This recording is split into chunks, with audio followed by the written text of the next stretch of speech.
घर की औरत पार्ट 3। मीना का घर ठीक से ही चल रहा था। मतलब अब सास और बहू दोनों कमा रही थी, खुद की जिंदगी जी रही थी, मिलजुल कर रह रही थी। लेकिन कहते हैं ना, दुख के दिन नहीं टिके तो सुख के दिन कैसे। अरे मंगलू, कहाँ है? कितने दिनों से गांव नहीं आया माँ की खोज खबर लेने। तभी मीना आ जाती है। अरे दादी साहब, कैसे आना हुआ? बताया नहीं हम स्टेशन आ जाते। ये बोलते हुए मीना अपनी दादी सास के पैर छूने के लिए झुकती है कि दादी सास जोर की लात मारती है। बड़ी आई, कैसे आना हुआ? मेरे पति का मकान है ये। और तेरे बाप ने क्या दिया जो तू पूछ रही है, हैं? और ये क्या पहना है? न साड़ी न सर पर पल्लू, बात बात पर जबान खुलती है। दादी सास बोलना रोक ही नहीं रही थी। मीना को गुस्सा आने ही वाला होता है कि उसकी सास आ जाती है। क्या बात है मीना, कौन चिल्ला रहा है? मैं हूँ मंगलू की दुल्हन। बहुत चपर चपर कर रही है ये मीना बहू। इसकी जुबान पर लगाम लगवा ले। मम्मी जी, मेरी बहू है, घोड़ा थोड़ी ना है जो लगाम लगवा दूं। तभी वहां मंगलू यानी कि मीना का ससुर आ जाता है और मीना की सास को एक जोर का तमाचा लगा देता है। वाह, जुम्मा जुम्मा 2 दिन हुए नहीं कमाना शुरू किए, मेरी माँ के सामने होशियार बन रही है। मैंने बुलाया है माँ को, ये रहेंगी तो कम से कम इस घर की औरतें औकात में रहेगी। अरे जब से कमा रही है सर पर चढ़कर नाच रही है। चिंता ना कर मंगलू, मैं आ गई हूँ ना। दोनों को लाइन में लगा कर रखूंगी। दोनों बहू ने मेरे मंगलू की जिंदगी खराब कर रखी है। तभी वहां पोता यानी कि मीना का पति आ जाता है। पोता जो कि दादी का दीवाना था। दादी दादी, मुझे क्यों नहीं बताया कि आप आने वाले हैं? मैं गांव आ जाता कार लेकर आपको लेने। अरे तू तो जानता ही है, कार में बैठ नहीं पाती। पता नहीं, बहुत दिनों से लग रहा था कि तू और मंगलू परेशान है। आज मन नहीं माना तो आ ही गई मैं। देख, यहाँ आकर पता लग रहा है। क्या पता लग रहा है दादी? यहाँ तो सब ठीक है, किसी को कोई परेशानी नहीं है। क्यों माँ, क्यों मीना, क्या हो गया? इन दोनों को क्यों परेशानी होगी? इन लोगों ने तो परेशान करके रखा है। माँ और मीना के बारे में कैसी बात कर रहे हैं पापा? क्या हो जाता है आपको रह रहकर? तू तो खाना बना बना कर बेशर्म हो गया है, लेकिन मैं नहीं। मेरी माँ आ गई है अब इस घर में। अब यहाँ सब वैसे ही रहेंगे जैसा मैं चाहता हूँ। देख मंगलू, तेरी बहू काम करती है तो मुझे कोई लेना देना नहीं है, लेकिन मेरी बहू कोई दर्जी का काम नहीं करेगी, साफ साफ बोल रही हैं। लेकिन दादी साहब, वो तो बहुत अच्छा बुटीक चला रही हैं। बहुत अच्छा चला रही है, लेकिन हम लोगों ने अपने घर की बहू से ना काम नहीं करवाना। अरे इसके बाप को शादी के वक्त ही बोल दिया था। और इसके बाप जिन्होंने दहेज में एक साइकिल दी थी ना, कैसे हाथ जोड़कर कह रहा था, मेरी बेटी आपके घर आ गई, इससे सौभाग्य कुछ नहीं। अब देखो इसकी बेटी, बहू आ जाने के बाद सर पर चढ़ रही है मेरे मंगलू के। मीना जो कि सास की बुराई सुनकर परेशान हो जाती है। दादी सा छोटा मुंह बड़ी बात। लेकिन क्या पिताजी ने आपको बताया नहीं? सासू माँ ने अपने पैसे से ससुर जी के जन्मदिन में कार दी थी। ससुर जी इतने साल से स्कूटर से जाते थे, अब कार से जाते हैं। क्यों ससुर जी, बताया नहीं आपने? क्यों रे मंगलू, कार ले ली तूने? मुझे तो तू पैसे भी नहीं भेज रहा। 2 महीने से कैसे कैसे दिन काट रही थी और तू यहाँ कार से घूम रहा है। आप भी सासू माँ को अपने बैंक अकाउंट की डिटेल दे दीजिए दादी सा, वो डाल दिया करेंगी पैसे आपके अकाउंट में। क्यों सासू माँ? मंगलू यानी कि मीना का ससुर, जिसने अपनी माँ को गांव से सिर्फ अपनी बीवी को लगाम लगाने के लिए बुलाया था, ये सब देखकर जोर से चिल्लाता है। मीना बहू, चलो दादी सास आई है, ये नहीं कि खाने पीने का इंतजाम करे। अरे माँ, तू भी किन लोगों की बात में आ रही है? चल मेरे साथ मेरे कमरे में चल। ससुर अपनी माँ को लेकर कमरे में चला जाता है और दोनों बैठकर वैसे ही पंचायत शुरू कर देते हैं, जैसे कोई बहू अपनी माँ से सास की बुराई कर रही हो।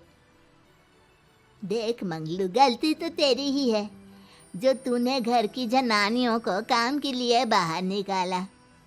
दूसरे तेरे पापा को देखा था, कभी मुझसे फालतू बोलते। अरे मरते दम तक तेरा बाप मेरी मुट्ठी में रहा है, यही सिखाया था मैंने तुझे। क्या बोलूं माँ, जब से ये मीना बहू घर आई है ना, इसने घर का सारा इतिहास भूगोल बदल कर रख दिया है। उस तितली से तो मैं बाद में निपटूंगी, पहले तेरी वाली को तो ठीक कर दूं। अरे बहू क्या आ गई, खुद को टाटा अंबानी समझने लगी है। माँ देख, जो भी हो, इस बात को याद रखना कि हमारे घर की परंपरा क्या है। औरतों का औकात में रहना जरूरी है। अरे बहू के साथ मिलकर माँ ये बात उड़ती रहती है। बेटा देख, गलती तो तेरी भी है, क्यों तूने इसे काम करने की छूट दी। मारना भी कम कर दिया है तूने इसे, वरना पहले आती थी तो बहू का कोई ना कोई हिस्सा सूजा हुआ या काला ही दिखता था। देखकर तसल्ली मिलती थी कि तूने कंट्रोल कर रखा है। इस बार तो काला और सूजा छोड़, अच्छी खासी चमकती दिख रही है ये। अब क्या बताऊं माँ, गलती तो हो गई है। हाँ, वो कार देखकर पिघल गया होगा ना तू। अरे बेटा, औरतों को मुट्ठी में रखा कर। शान की साइकिल ज्यादा अच्छी कुत्ता बनकर कार चलाने से, समझा। मीना का ससुर अपनी माँ की बात को सुन रहा था। बस माँ, जो गलती हो गई मिट्टी डाल उस पर। अब बस तू ना घर पहले जैसा करके जाना। ये सब ना बहू का किया धरा है, समझी। मतलब बहू को ठीक करना है तो बहू को लगाम लगाना होगा। ठीक है। दोनों माँ बेटा बातें करके सो जाते हैं। सोने के बाद अगली सुबह मंगलू की बीवी यानी कि मीना की सास, माँ जी उठिए, ये लीजिए गर्म पानी और ये दादुन। चलिए तो याद रहा तुझे, वरना मैंने तो सोचा था कि बहू के चक्कर में पागल ही हो गई होगी बिल्कुल। अरे बहू के चक्कर में पागल होने का क्या मतलब होता है माँ जी। उसने मुझे मेरे पैरों पर खड़ा होना सिखाया है। मैं तो कहती हूँ उसके जैसी मेरी बेटी होती ना तो शायद मैं बहुत पहले जीवन का मतलब समझ चुकी होती। तो दादी सास को समझ में आ जाता है कि सारा मामला मीना पर जाकर ही ठीक होगा। वो सोच लेती है कि अपनी बहू को छोड़कर पहले मीना को सही करना है। फिर अगले रोज, अरे मेरे पोते के पास तो मेरे पास बैठने का वक्त भी नहीं है, हैं? अरे कैसी बात करती है दादी, तेरे लिए तो मैं नौकरी भी छोड़ दूं। नौकरी नहीं, तू ना बीवी छोड़ दे, खुश हो जाऊंगी मैं। नीरज हैरान हो जाता है कि उसने तो मजाक किया था। दादी ये क्या बोल रही है? कैसी बात कर रही हो दादी, मीना ने तो सारा घर संभाला हुआ है। पहले तो घर गिरा जा रहा था ना। तेरी मीना के आने के पहले ना घर में चूल्हा जल रहा था, ना कोई रोटी खा रहा था। क्यों? नीरज को दादी बीवी के खिलाफ खूब कान भरती है। तू सही कह रही है दादी, औरत पैर की जूती और हाथ की मुट्ठी में ही ठीक लगती है। मीना ने ना सिर्फ घर का माहौल बिगाड़ा, माँ को भी पिताजी की इज्जत करनी छुड़वा दी। अब ठीक बोल रहे हो, घर को बिगाड़ने की मेन जिम्मेदार तो मीना ही है दादी। अभी उसे ठीक किए देता हूँ। तभी वहाँ पिता भी आ जाता है। देख बेटा, तो रोटी कम खाना मंजूर, लेकिन इन औरतों के आगे झुकना मंजूर नहीं। तेरी दादी ने घर की परंपरा बनाकर रखी, मजाल कि मेरा बाप मेरी माँ के सामने कुछ कह लेता। पर पापा, एक बात पूछनी थी। रहने बेटा, तू ना कंफ्यूज है जीवन में, तू ना कंट्रोल कर पाएगा अपनी जनानी को। मंगलू, मेरी तो टिकट ही करा दे गाँव की। तुम लोगों के घर तो मर्दों की कोई इज्जत ही ना है, और ये मेरे घर की परंपरा ना है। मैं चली। अरे ना ना दादी, मैं तो बस देख अब मैं कैसे कंट्रोल करता हूँ इसे कल। फिर अगले रोज मीना ऑफिस के लिए तैयार हो रही थी कि देख मीना, आज मेरे दफ्तर से कुछ लोग खाने के लिए आ रहे हैं, तो शाम के खाने में। लेकिन आज तो मेरी मीटिंग है, फिर घर आने में मुझे देर हो जाएगी। तो मैं क्या करूं? बोला ना शाम को खाना बनाना है तो बनाना है, समझी। मीना को पति की बात अजीब लगती है, पर वो दादी सास के सामने कोई भी ड्रामा क्रिएट करना नहीं चाहती थी। ठीक है, मैं शाम को जल्दी आ जाऊंगी। अच्छा क्या खाना है प्लीज जल्दी से बता दीजिए। पर बेटा तू तो। बहू सास को चुप रहने का इशारा करती है, लेकिन पोते को तो लड़ना था। वो मीना पर जोर से चिल्लाता है, मीना देख, ज्यादा हीरोइन मत बन। आज ऑफिस जा रही है तो जा, लेकिन सुन, तुरंत रिजाइन देकर घर आ जाना। ना मुझे तेरी कमाई चाहिए, ना ही तेरी नसीहत। आज से घर में वही होगा जो मैं चाहूंगा, समझी? अरे कैसे लैंग्वेज बोल रहे हो? ये तुम्हारी बोली नहीं है। कौन सिखा रहा है तुम्हें? तभी दादी सास आ जाती है। क्या बोलना चाह रही है बहू?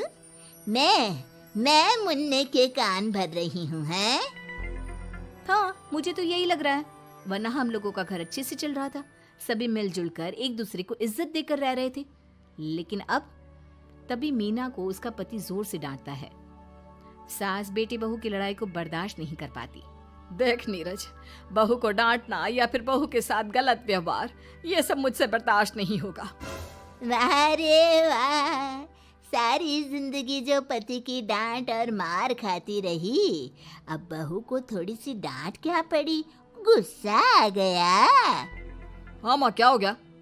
मैंने तो मीना को कहा कि देख नीरज, मेरी बहू को कुछ नहीं कहेगा तू। ये माँ ही होती है जो अपने बेटे को औरतों की इज्जत करना सिखाती है, लेकिन कोई औरत अपने बेटे से बहू को मारना या डांटना सिखाए तो ये शर्म की बात है।